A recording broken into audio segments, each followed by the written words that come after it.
আসসালামু আলাইকুম। আজকে আমরা একটা বড় সিদ্ধান্ত নিয়েছি। সেটা হচ্ছে আমাদের যে গুড় হয় সেই গুড়ের সমস্ত রস আজকে আমরা নিয়ে আসব এবং আমরা যে নতুন চুলাটা বানিয়েছি এই নতুন চুলার মধ্যে ওই রস দিয়ে আমরা গুড় নিজেরাই তৈরি করব ইনশাআল্লাহ। এজন্য গাছিদেরকে আগের দিন রাতেই বলে রেখেছি যে আমরা এসে রস পেরে তারপর এই রস আমরা নিয়ে যাব।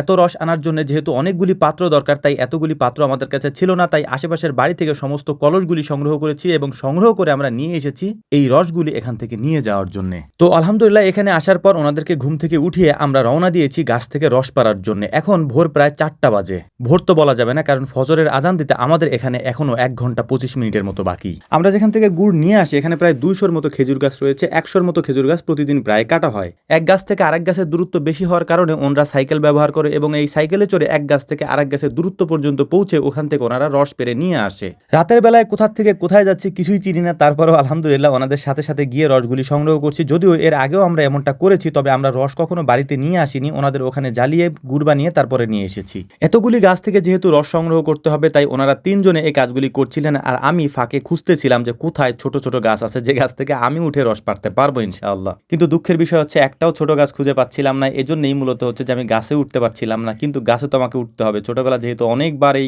খেজুর গাছে আমি উঠেছি, এর পাশাপাশি এই গাছে উঠে আমরা হচ্ছে যে পাখি ধরার জন্য এক ধরনের নেশা বলে আমাদের এদিকে, এগুলো দিয়ে রেখে আসতাম। অনেক ছোট যখন ছিলাম তখন প্রত্যেকটা গাছে বিশাল বিশাল গাছে উঠে যেতে পারতাম, কিন্তু এখন শরীর একটু ভারী হয়ে যাওয়ার কারণে যেহেতু উঠতে পারি না, আফসোস লাগতেছিল। তারপরেও আলহামদুলিল্লাহ একটা গাছ পেয়েছি, এই গাছে উঠেছি। তবে গাছটা অনেক বড়, উঠতে কষ্ট হচ্ছিল, কিন্তু সমস্যা হচ্ছে যেহেতু আমি গাছে উঠেছি এখন ওই রস পেরে আমাকে নিচে নামতে হবে, কিন্তু আমার কাছে তো কোটা নেই। মানে কোটা বলতে ওনারা যখন রস পেরে পিছনে বাঁধিয়ে নিয়ে আসে ওটা তো আমার কাছে নাই, তাই আমাকে হাত দিয়েই নিয়ে আসতে হবে। এটা অনেক কষ্টকর একটা ব্যাপার। তো যাই হোক আলহামদুলিল্লাহ ফজরের আজান শেষ হওয়ার সাথে সাথে আমাদের রস পাড়ার কাজটাও শেষ হয়ে যায়। আমরা ফজরের সালাত আদায় করে আমাদের রসগুলিকে একটা অটোর মধ্যে উঠিয়ে নিয়েছি এবং এই অটোতে উঠিয়ে আমরা এখন বাড়ির দিকে রওনা দিব। যদিও আমাদের যদি দেরি হয়ে যায় তাহলে রস ঘুলিয়ে যেতে পারে এবং ঘুলায় যদি যায় তাহলে এই রস থেকে গুড় তৈরি করতে আমাদের অনেক কষ্ট হবে, যেহেতু ওখানে ভোর রাতেই হচ্ছে যে এই রস চুলায় উঠাই দেওয়া হয় এবং এটা থেকে গুড় তৈরি করে ফেলা হয়। কিন্তু আমরা তো বাড়ি পর্যন্ত নিয়ে এসেছি, আমাদের তো একটু সময় লেগেছে। তো যাই হোক বাড়িতে আনার পর এটাকে আমরা আমাদের যে নতুন চুলাটা আছে যেটা আমরা ঘি বানানোর জন্য তৈরি করেছি এই চুলার মধ্যেই হচ্ছে শুরু করে দিয়েছি হচ্ছে আমাদের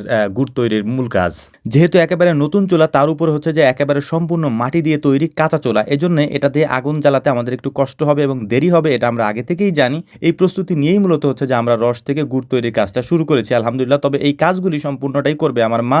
আমাদের বাড়িতে আগে প্রচুর পরিমাণে খেজুর গাছ ছিল, এই খেজুর গাছগুলি থেকে গাছিরা যে রস পেত ওই রসের অর্ধেক আমাদেরকে দিয়ে যেত, ওই রস দিয়ে মা গুড় বানাতেন। আমাদের ফ্যামিলিতে মা আর দাদু এই দুজনেই বানাতেন। আমার বাকি চাচারা যারা রয়েছেন তারা সরকারি চাকরি করার কারণে কেউ বাড়িতে তেমন থাকতেন না, মা আর দাদু এরাই থাকতেন। তো যাই হোক কারো যদি খাঁটি অথেন্টিক পিওর খেজুরের গুড়ের প্রয়োজন হয় তাহলে আমরা আমাদের স্ক্রিনে নাম্বার দিয়ে দিয়েছি, এই নাম্বারে কল করতে পারেন, হোয়াটসঅ্যাপ করতে পারেন। এর পাশাপাশি কমেন্ট বক্সও আমরা দিয়ে রেখেছি, আমাদের সমস্ত প্রোডাক্টগুলি ওখানে দেওয়া আছে, আপনি দেখে ওখান থেকে কল দিতে পারেন অথবা হোয়াটসঅ্যাপ করতে পারেন ইনশাআল্লাহ।